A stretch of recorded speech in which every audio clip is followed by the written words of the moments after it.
మనం 1 కొరింథీ 12వ అధ్యాయం అధ్యయనం చేయబోతున్నాము. 12వ అధ్యాయంలో ఆత్మవరాల ప్రదానం, 13వ అధ్యాయం ఆత్మవరాలకు కావలసిన ప్రేమ శక్తి, 14వ అధ్యాయంలో ఈ వరాలను వాడే విధానం. 12వ అధ్యాయం 1వ వచనం నుండి పౌలు రాస్తున్నాడు, సహోదరులారా, ఆత్మ సంబంధమైన వరములను గూర్చి మీకు తెలియకుండా ఉండడము నాకిష్టం లేదు. మీరు అన్యజనులై ఉన్నప్పుడు మూగ విగ్రహాలను ఆరాధించడానికి ఎటుబడితే అటు నడిపించబడేవారని మీకు తెలుసు. ఇందుచేత దేవుని ఆత్మ వలన మాట్లాడేవాడెవడూ యేసు శాపగ్రస్తుడని చెప్పడని, పరిశుద్ధాత్మ వలన తప్ప ఎవ్వడూ యేసు ప్రభువని చెప్పలేడని నేను మీకు తెలియచేస్తున్నాను. కృపావరములు నానా విధములుగా ఉన్నవి గాని ఆత్మ ఒక్కడే. పరిచర్యలు నానా విధములుగా ఉన్నవి గాని ప్రభువు ఒక్కడే. నానా విధములైన కార్యములు కలవు గాని అందరిలోనూ అన్నిటిని జరిగించే దేవుడు ఒక్కడే. అయినా అందరి ప్రయోజనము కొరకు ప్రతివానికి ఆత్మ ప్రత్యక్షత అనుగ్రహించబడుతున్నది. ఎలాగనగా ఒకనికి ఆత్మ మూలముగా బుద్ధివాక్యము, మరి ఒకనికి ఆ ఆత్మను అనుసరించిన జ్ఞానవాక్యము, మరి ఒకనికి ఆ ఆత్మ వలన విశ్వాసము, మరి ఒకనికి ఆ ఆత్మ వల్లనే స్వస్థపరిచే వరములు, మరి ఒకనికి అద్భుత కార్యములు చేసే శక్తి, మరొకనికి ప్రవచన వరము, మరొకనికి ఆత్మల వివేచన, మరొకనికి నానావిధ భాషలు, మరొకనికి భాషల అర్థము చెప్పే శక్తి అనుగ్రహించబడి ఉన్నవి. అయినా వీటన్నిటినీ ఆ ఆత్మ ఒక్కడే తన చిత్తము చొప్పున ప్రతివానికి ప్రత్యేకముగా పంచి ఇస్తూ కార్యసిద్ధి కలుగచేస్తున్నాడు. పౌలు ఇంతవరకు శరీరానుసారుల సమస్యలను ప్రస్తావించాడు. ఇప్పుడు ఆధ్యాత్మిక విషయాలను ప్రబోధిస్తున్నాడు. శరీర సంబంధమైనవి అపరిపక్వతను బట్టి, లౌకిక మనస్తత్వాన్ని బట్టి కలిగాయి. ఈ అధ్యాయంలో ఆత్మను గురించి, ఆత్మ కలిగించే ఐక్యతను గురించి పౌలు మాట్లాడుతున్నాడు. ప్రేమ నియమాన్ని పౌలు ప్రతిపాదిస్తున్నాడు. పునరుత్థాన విజయాన్ని కూడా పౌలు ప్రకటిస్తున్నాడు. ఆత్మవరములను గురించి పౌలు వివరించాడు. ఆత్మవరాలు కృపావరములుగా పేర్కొనబడడం విశేషం. విగ్రహాలు నిర్జీవ పదార్థాలు, వాటిలో ఏమీ లేదు. దావీదురాజు 115వ కీర్తన 5వ వచనంలో, హబక్కూకు 2వ అధ్యాయం 18వ వచనంలో ఇదే సత్యం విశదం చేయబడింది. నోరు వాయి లేని విగ్రహాలు కన్నులుండి చూడలేవు. పోత విగ్రహాలను నమ్మి ప్రయోజనమేమిటి?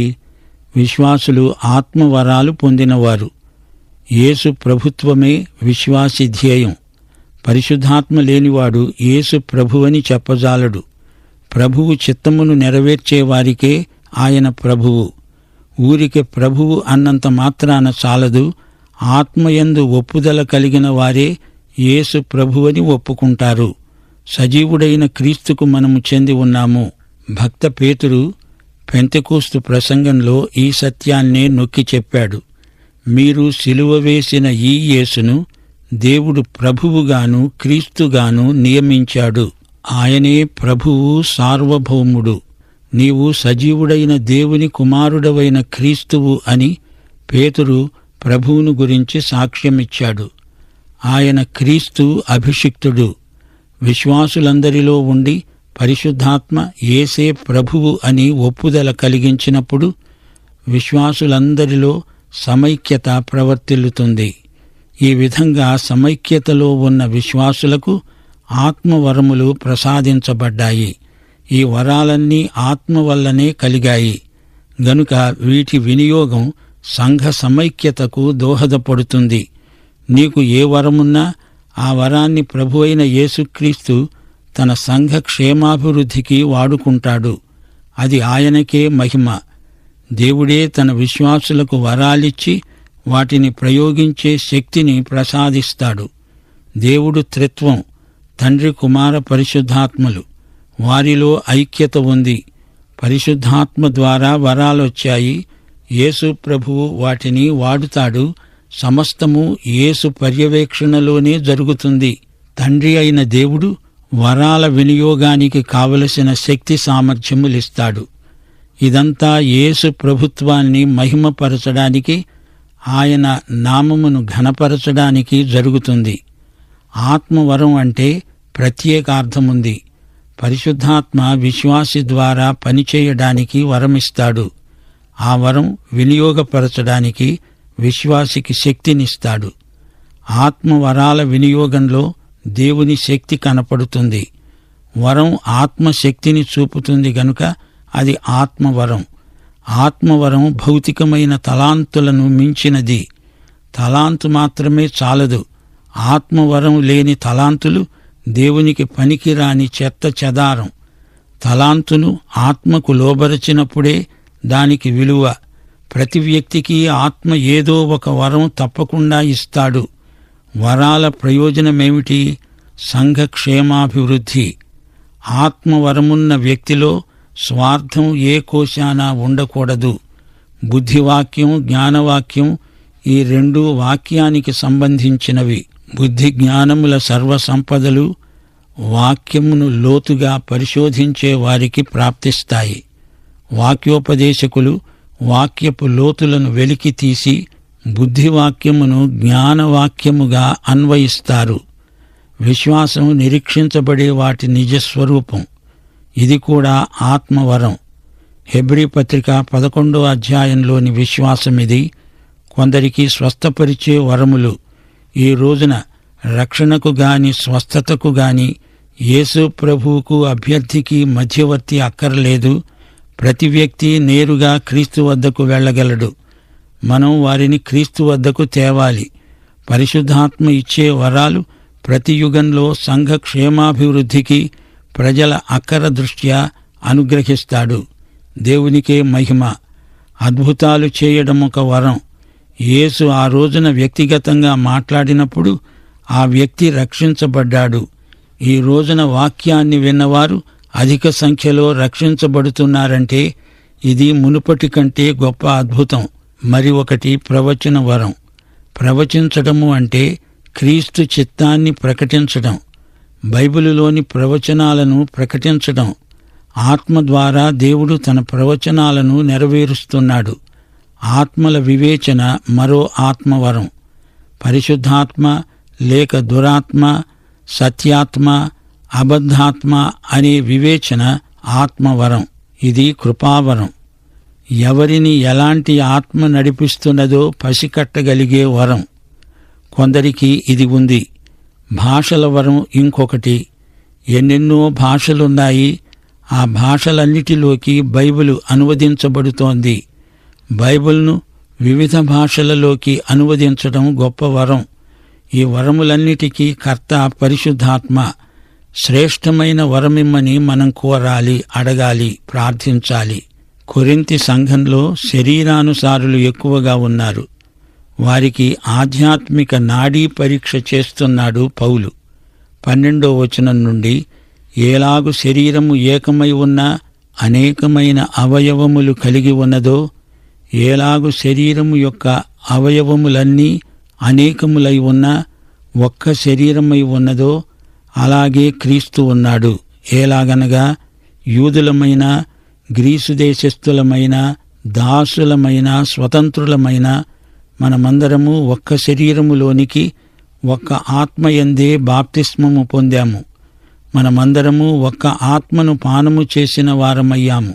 శరీరము ఒక్కటే అవయవముగా ఉండగా అనేకమైన అవయవములుగా ఉన్నది.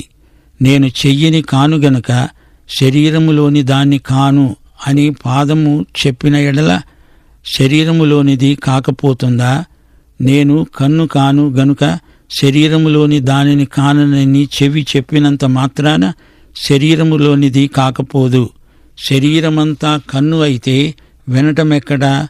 అంతా వినడమే అయితే వాసన చూడడమెక్కడా? అయితే దేవుడు అవయవములలో ప్రతిదానిని తన చిత్త ప్రకారము శరీరములో ఉంచాడు. అవన్నీ ఒక్క అవయవమైతే శరీరమెక్కడా?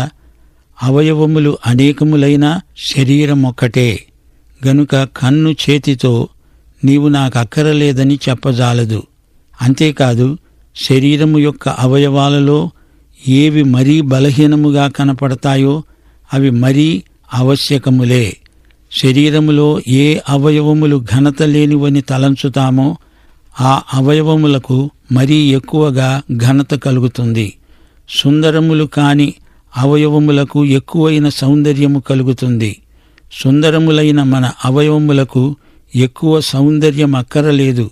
అయితే శరీరములో వివాదము లేక అవయవములు ఒకదానినొకటి ఏకముగా పరామర్శించేటట్లు దేవుడు తక్కువ దానికే ఎక్కువ ఘనత కలుగజేసి శరీరమును అమర్చి ఉన్నాడు. ఒక అవయవము శ్రమపడుతూ ఉంటే అవయవములన్నీ దానితో పాటు శ్రమపడతాయి. ఒక అవయవము ఘనత పొందుతున్నదంటే అవయవములన్నీ దానితో పాటు సంతోషిస్తాయి. అలాగే మీరు క్రీస్తు యొక్క శరీరమై ఉండి వేరువేరుగా అవయవములై ఉన్నారు. దేవుడు సంఘములో కొందరిని అపుస్తలులుగా, కొందరిని ప్రవక్తలనుగా, పిమ్మట కొందరిని బోధకులుగా, అటు పిమ్మట కొందరిని అద్భుతములు చేసేవారినిగా, తరువాత కొందరిని స్వస్థపరిచే కృపావరములు గలవారినిగా, కొందరిని ఉపకారములు చేసేవారినిగా, కొందరిని ప్రభుత్వములు చేసేవారినిగా, కొందరిని నానా భాషలు మాట్లాడేవారినిగా నియమించాడు. అందరూ అపోస్తలులా? అందరూ ప్రవక్తలా? అందరూ బోధకులా? అందరూ అద్భుతాలు చేసేవారా? అందరూ స్వస్థపరిచే కృపావరములు గలవారా? అందరూ భాషలతో మాట్లాడుతున్నారా? అందరూ ఆ భాషలకు అర్థం చెప్తున్నారా? కృపావరములలో శ్రేష్టమైన వాటిని ఆసక్తితో అపేక్షించండి. ఇదీగాక సర్వోత్తమమైన మార్గమును మీకు చూపుతున్నాను. శ్రోతలు వింటున్నారా? సంఘం యేసు ప్రభువు శరీరానికి పోల్చబడింది. అందులో ఎన్నో అవయవాలు, ఎన్నో ఆత్మవరాలు, మరుగున ఉన్నవి, అనామకమైనవి అయినా వాటి ప్రత్యేకత వాటికి ఉండనే ఉంది. ఏ ఒక్కటీ లేకుండా శరీరం పనిచెయ్యదు. శరీరంలో భాగంగా ఉన్నంతవరకే దాని ప్రయోజనం. వరాలలో ఎంతో వైవిధ్యమున్నది.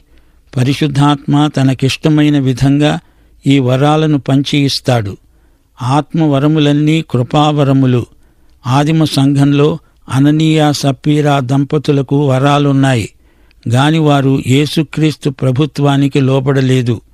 వారి వరాలు నిరుపయోగమయ్యాయి.